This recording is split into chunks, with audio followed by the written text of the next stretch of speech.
we are back. My name is Brandon Ivey with some more e-commerce news. This is from Forbes Business, March 10th, 2015. Massive store closings will reshape retail landscape as online newbies take over locations. Oh, I love it. You just got to keep following the trends of what's going on. This is affecting all of us, whether you're in e-commerce, whether you have a business e-commerce, whether you're a consumer e-commerce, or whether you've never even heard of the word e-commerce. It is going to affect you. Let's take a look at what this article has to say. A wave of major store closings this year is poised to reshape the nation's shopping emporiums as long-time, and in some cases obsolete, merchants such as Radio Shack shutter most of their doors. Meanwhile, a new breed of online merchants is taking the brick-and-mortar plunge and coming to a mall near you. This is interesting. Although the U.S. retail vacancy rate fell to 6.1% in the fourth quarter of 2014 from 6.6% in 2013, 2015 will be a whole other story. According to a research note from Dana Telsey, CEO of Telsey Advisory Group, a brokerage and retail consultancy, citing data from commercial real estate firm CoStar. That's because a large swath of retail space will open up as hundreds of stores go dark in the nation's malls this year. Based on TAG's report, store closings this year among the old guard include Radio Shack, 1,784 closures, Wet Seal, 338, Body Central, 265, Deb Shops, 287, Office Depot, 135, Delia's, 92, Aeropostale, 50 to 75, Coach, 70, Abercrombie & Fitch, 60, Staples, 55, JCPenney, 40, and Kate Spade, Saturday and Jack Spade, 28.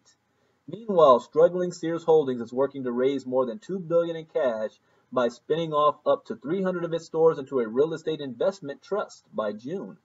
Toward the end of last year, the retailer closed 234 Sears and Kmart stores, not to mention clothing retail Chico's, which will shutter 120 stores, and even Macy's, which is doing relatively well, will close 14 stores. Think about that. It's doing relatively well and still closing stores. Why? The rapidly changing consumer purchasing patterns have answer the question right there. Let me read that one more time. The rapidly changing consumer purchasing patterns have forced retailers to relook at their business models from store fleet size to shopping apps. According to a deep dive into the U.S. store landscape, a report by Fung Business Intelligence Center, the research arm of the Hong Kong-based multinational Fung Group, led by Deborah Weinswig, Executive Director and Head of Global Retail and Technology. It's no secret that the U.S. landscape has been chronically overstored for years. For example, the U.S. has nearly 40% more retail square footage than its Canadian neighbor to the north. We don't need to compare ourselves to Canada, but the FBIC report said compounding that is double-digit e-commerce growth. Double-digit! Which is eating into consumers' shopping trips.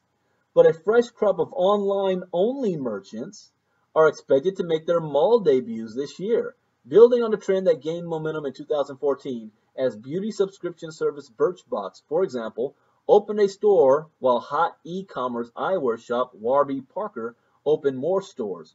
Expect more online-turned brick-and-mortar retailers such as Tom's, which for each pair of shoes sold donates one to a needy child.